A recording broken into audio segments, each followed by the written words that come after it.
Hello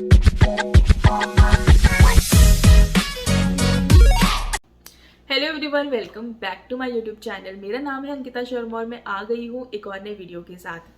तो सबसे पहले तो न्यू ईयर की बहुत बहुत शुभकामनाएं आपको, नए साल की बहुत बहुत बधाई हो। साल नया है लेकिन टॉपिक पुराना है। मैं बात करने आई हूँ अतुल सुभाष के केस के बारे में ही। अतुल सुभाष का केस मैं ऑलरेडी डिस्कस कर चुकी हूँ। आज मैं बात करने आई हूँ कि अतुल सुभाष ने जैसा कि अपने नोट में सबसे पहला नाम जो उनके सुसाइड के लिए रिस्पॉन्सिबल होगा, वो सबसे पहला नाम लिखा था जज का। लेकिन आप देख सकते हो कि जो अतुल सुभाष की वाइफ है उनको अरेस्ट किया गया, मदर इन लॉ थी, ब्रदर इन लॉ था, उनको अरेस्ट किया गया। लेकिन जो जज थी जिसका सबसे ऊपर नाम लिखा था, उनके ऊपर कोई कार्रवाई अभी तक नहीं हुई या फिर हमने तो अभी तक नहीं सुना। तो बात करेंगे कि क्या अगर कोई जज अपनी पावर का मिसयूज करता है, किसी से ब्राइब डिमांड करता है और अगर इस तरह से अपनी जजमेंट देता है जो कि बायस्ड होती हैं, तो क्या उनके ऊपर कोई एक्शन नहीं लिया जा सकता? क्या उनके अगेंस्ट कंप्लेंट फाइल नहीं की जा सकती? और अगर की जा सकती है तो क्या प्रोसेस है, वो सारी चीज़ें हम समझेंगे। देखो, आए दिन अभी जब से अतुल सुभाष का ये केस हुआ है, जब से अतुल सुभाष ने सुसाइड किया है, उसके बाद से कम 3-4 मैटर्स तो और हमारे सामने आ चुके हैं कि लड़कों ने सुसाइड कर लिया जस्ट बिकॉज कि उनके डिवोर्स के केसेस चल रहे हैं और उनके ऊपर बहुत सारे केसेस उनकी वाइफ ने जो है वो डाल रखे हैं। और जैसा कि अतुल सुभाष ने किया, बाकी लोग भी उसको एक एग्जाम्पल के तौर पर लेकर अपनी जो है वो लाइफ खत्म कर रहे हैं। ये एक गुड एग्जाम्पल नहीं था। यहाँ पे बात ये है कि देखो, अतुल सुभाष ने जो किया वो किस माइंड स्टेट में था हम समझ सकते हैं। और हम शायद उसको जज करने वाले कोई नहीं होते, वो शायद कितना परेशान था हमें नहीं पता।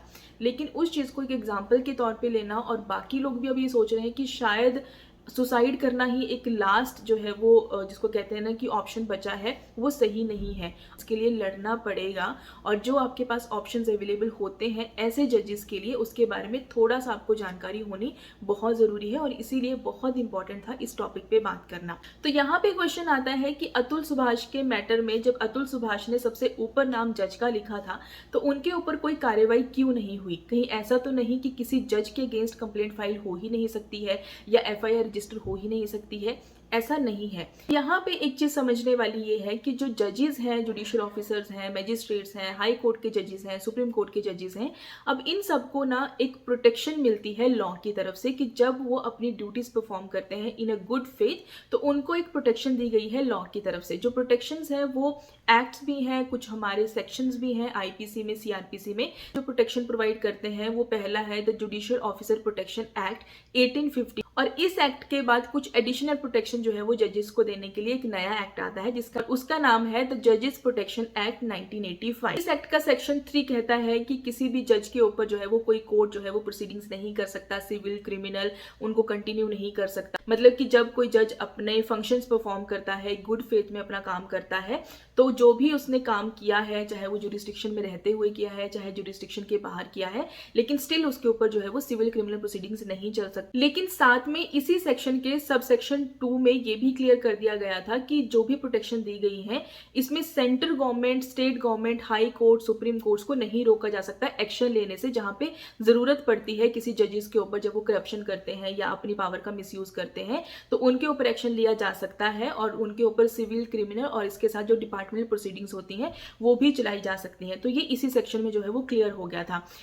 इसके अलावा आईपीसी का सेक्शन 77 जो कि अब भारतीय न्याय संहिता में सेक्शन 15 है, और सीआरपीसी का सेक्शन 197 जो कि अब भारतीय नागरिक सुरक्षा संहिता में 218 है, ये भी जजेस की प्रोटेक्शन की बात करते हैं और प्रोसिक्यूशन कैसे और कब हो सकता है इसके बारे में बात करते हैं। अब ये तो बात हो गई कि प्रोटेक्शन लॉस तो काफी ज्यादा है, तो उस हिसाब से अगर किसी जज के अगेंस्ट कंप्लेंट फाइल करनी होगी तो वो चीजें इजी तो नहीं होंगी, लेकिन कंप्लेंट फाइल की जा सकती है। और उसका जो प्रोसेस है उसको थोड़ा सा अगर हम समझेंगे तो देखो, कंप्लेंट फाइल करने के लिए पहले तो मैं कहूंगी कि कंप्लेंट फाइल करना अगर आप चाहते हो तो पहले जो एविडेंस है उनको इकट्ठा करना शुरू करो। डायरेक्टली ये नहीं कि आपको लगा कि आज जज ने मेरे साथ अच्छे से बात नहीं करी या आपका जो जजमेंट है वो आपके फेवर में नहीं आया, तो उस बेसिस पे अगर आप सोचो कि आपको कंप्लेंट फाइल करनी है तो वो नहीं होगी, क्योंकि आपको पहले इनफ प्रूफ जुटाने पड़ेंगे। उसके बाद ही आपकी जो कंप्लेंट है वो एक, जिसको कहते हैं ना कि सपोर्ट में कुछ होना चाहिए, तभी आपकी जो कंप्लेंट है उसको सीरियसली लिया जाएगा और उस पर जो है वो एक्शन लिया जाएगा। तो मैं यही कहूँगी कि अगर आपको लग रहा है कि जज आपकी बायस्ड है या अगर उसने आपसे ब्राइब डिमांड करी, तो कुछ तो ऐसा प्रूफ जुटाओ कि जिससे आप ये प्रूव कर पाओ कि हाँ, आपसे जो है वो इस तरह से डिमांड की गई थी और आपकी जो जज है वो आपके केस के अगेंस्ट बायस्ड है।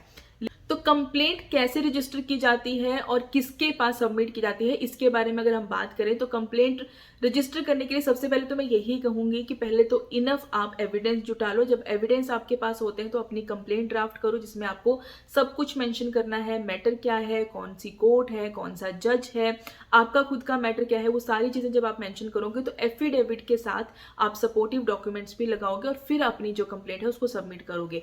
सबमिट करने के लिए बिना एफिडेविट के आपकी जो कंप्लेंट है वो एक्सेप्ट नहीं होगी, इसलिए एफिडेविट बिल्कुल जाएगा।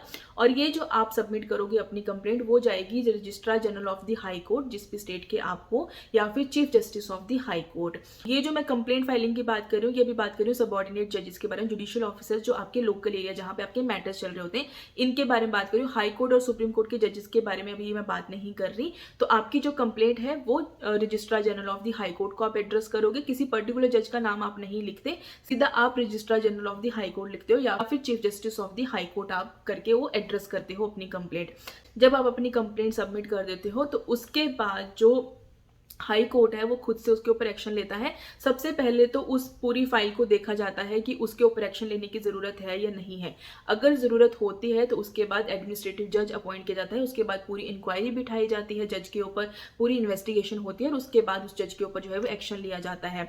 एक्शन जो है वो हाई कोर्ट कुछ भी ले सकता है, कंपल्सरी रिटायरमेंट कराई जा सकती है, अगर क्रिमिनल प्रोसीडिंग चलानी है तो उसके लिए जो है वो ऑर्डर दिया जा सकता है। मतलब बाकी का काम जो है वो बाकी हाई कोर्ट खुद से करता है, आपका सिर्फ इतना होता है कि आपको कंप्लेंट फाइल करनी है, लेकिन आप जो है वो फॉलोअप ले सकते हो। आपको जो जो उसके ऊपर एक्शन होता है उसके लिए इन्फॉर्म जरूर किया जाता है। तो ये है प्रोसेस आपकी कंप्लेंट फाइल करने का कि आप कैसे कंप्लेंट फाइल कर सकते हो।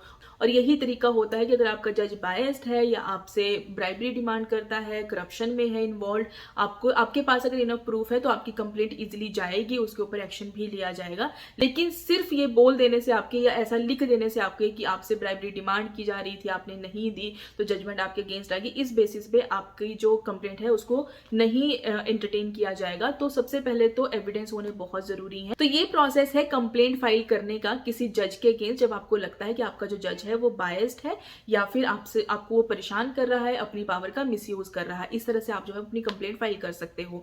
अब बात आती है एफआईआर रजिस्टर करने की किसी जज के अगेंस्ट की। जो पुलिस है जैसे उसने बाकी लोगों के ऊपर एफआईआर रजिस्टर करके उनको अरेस्ट किया अतुल सुभाष के केस में, तो जज के ऊपर एक्शन क्यों नहीं हुआ। अब यहाँ पे बात करते हैं कि देखो जज को जैसा कि मैंने बोला कि प्रोटेक्शन दी गई है, इजीली उनके ऊपर जो है वो एफआईआर नहीं रजिस्टर हो सकती। और ऐसे मैटर्स को लेकर सुप्रीम कोर्ट की बार बार कुछ गाइडलाइंस भी आई हैं कि किसी जज या जुडिशियल ऑफिसर्स को अरेस्ट करना या उसके ऊपर एफआईआर रजिस्टर करना, उसके लिए एक प्रॉपर प्रोसीजर है, कुछ गाइडलाइंस हैं जो कि सुप्रीम कोर्ट ने बताई हैं। और उसके हिसाब से क्या होता है कि देखो जो जज है, जो कि जैसे कि अतुल सुभाष ने लिखा है कि उसने ब्राइबरी डिमांड करी, मैंने नहीं दी तो जजमेंट जो है वो मेरे against I.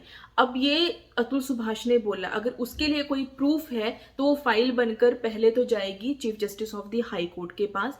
Chief justice of high court जो है वो डिसाइड करेगा, मतलब कि जैसे कि अभी पुलिस ऑफिसर का कहना है कि वो इंक्वायरी कर रहे हैं, पूरी इन्वेस्टिगेशन कर रहे हैं। अगर इन्वेस्टिगेशन में चीज आ जाती है कि जो जज है वो ऐसा करती आ रही है, मतलब कि वो बाकी लोगों से भी इस तरह से डिमांड करती है या बाकी लोगों की भी इस तरह से उसने केसेस में जो कहते हैं ना कि बायस्ड है, किसी मैटर्स में जानबूझकर इस तरह से करती है, अपनी पावर का मिसयूज कर रही है, अगर वो इन्वेस्टिगेशन में सारी चीजें आ जाती हैं, वहां पे आसपास और लोग भी अगर इन्वॉल्व हैं, वो इस तरह ये चीजें अगर आ जाती है तो वो पूरी फाइल बनकर जाएगी पहले तो चीफ जस्टिस ऑफ जो कंसर्न स्टेट है वहां पे।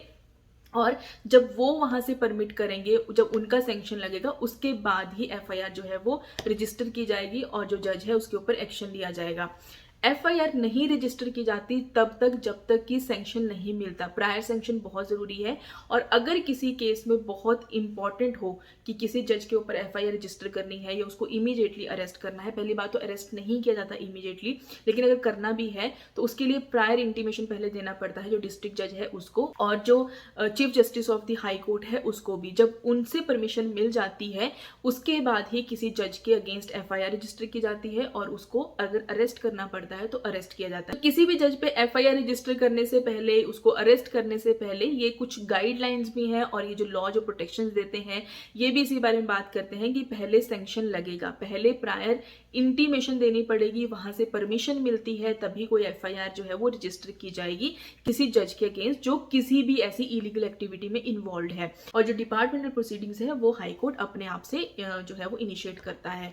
जो सारी प्रोसीडिंग्स चलती भी हैं, जब आप कंप्लेंट भी फाइल करते हो या एफआईआर भी रजिस्टर होती है किसी का जज के अगेंस्ट, तो वो सारी चीजें बहुत ही प्राइवेसी में चलती हैं, मतलब इतनी ट्रांसपेरेंसी नहीं होती कि पब्लिक को ऐसे मीडिया में दिखाया जाए। आप मतलब अगर अभी इन्वेस्टिगेशन चल भी रहेगी उस जज के ऊपर तो वो आपको न्यूज में सुनने को नहीं मिलेगा। हाँ, ये मामला थोड़ा सा हाईलाइटेड है तो हो सकता है कि अगर कोई एक्शन होता है तो वो मीडिया में आ जाए, लेकिन इन जनरल किसी जज के ऊपर जब ऐसी कोई इन्वेस्टिगेशन होती है या कोई ऐसे एक्शन लिया जाता है तो वो जनरली मीडिया में नहीं आता। और उसका रीज़न यही है कि जो जुडिशरी है उसकी जो रेपुटेशन है वो हार्म नहीं होनी चाहिए, क्योंकि जो लोग हैं उनका ट्रस्ट खत्म हो जाता है नहीं तो जुडिशरी से, तो वो चीज़ें मेंटेन करनी पड़ती हैं। और इसीलिए जो प्रोसीडिंग्स हैं वो प्राइवेसी में होती हैं, जो डिपार्टमेंटल प्रोसीडिंग्स हैं वो चलती हैं। फिर उसमें भले किसी जज को जो है वो कंपल्सरी रिटायर कर दिया जाए, उसके ऊपर बाकी एक्शंस लिए जाएं, लेकिन वो सारी चीज़ें आपको इस तरह से मीडिया में नहीं दिखाई जाती। तो ये है पूरा प्रोसेस जुडिशियल ऑफिसर्स के अगेंस्ट कंप्लेंट फाइल करने का, उनके अगेंस्ट एक्शन लेने का। आई होप आपको ये चीज़ अच्छे से क्लियर हुई होगी कि एक्शन लिया जाता है, लेकिन थोड़ा सा आपको ज़्यादा डेडिकेटेड होना पड़ता है इन चीज़ों के लिए। और साथ में आई होप कि ये जो सुसाइड वाले मैटर इतने ज़्यादा अब सामने आ रहे हैं ये सारी चीज़ें रुक जाएं, लोग अपने राइट्स के लिए लड़ना शुरू करें, जो ऑप्शंस हैं उनको अवेल करें। एंड नो डाउट थोड़ा सा लॉज को भी अमेंड करने की ज़रूरत है, जहाँ पे मिसयूज़ हो रहा है लॉज का और इस तरह से लड़के परेशान हो रहे हैं, तो वहाँ पे भी जब कोई ऐसे फॉल्स केसेस डलते हैं तो उल्टा उन्हीं लोगों के ऊपर जो फॉल्स केसेस डालते हैं उनको पनिशमेंट देने की ज़रूरत है। ये बहुत ज़रूरी है, थोड़ी सी अमेंडमेंट होनी बहुत ज़रूरी है, नो डाउट। लेकिन आई होप आपको ये जो प्रोसेस है वो अच्छे से क्लियर हुआ होगा। आपको अगर वीडियो का कोई भी पार्ट अच्छा लगा होगा तो वीडियो को लाइक करना, शेयर करना, कमेंट करके ज़रूर जाना। मिलती हूँ नए टॉपिक के साथ नए वीडियो में, और आज के लिए बाय बाय।